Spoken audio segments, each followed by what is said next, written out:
Chicken stew കറി ഉണ്ടാക്കുന്നതിന് അതിലേക്ക് കഴുകി വൃത്തിയാക്കിയ ചിക്കൻ, ഉള്ളി, പച്ചമുളക്, ഇഞ്ചി, കറാമ്പൂ, കറാമ്പട്ട, ഏലക്കായ്, കരിവേപ്പില, ചിരകിയ ഒരു തേങ്ങ, അതിൻ്റെ 1/4 പാലും 2/2 പാലും എടുക്കുക. ഒരു കുക്കറിലേക്ക് ചിക്കനും ഉള്ളിയും പച്ചമുളകും ഇഞ്ചിയും ഉപ്പും ഇട്ടതിന് ശേഷം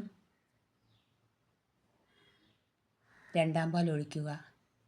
കുക്കർ മൂടി വെച്ചതിന് ശേഷം സ്റ്റൗ കത്തിക്കുക. പ്രഷറൊക്കെ പോയതിന് ശേഷം സ്റ്റൗ തുറന്ന് അതിലേക്ക് കുരുമുളക് പൊടിയും 1/4 പാലും ഒഴിച്ച് ചൂടാക്കുക.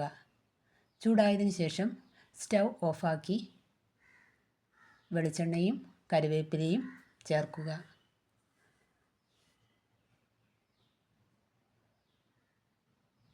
സ്റ്റു കറി റെഡി.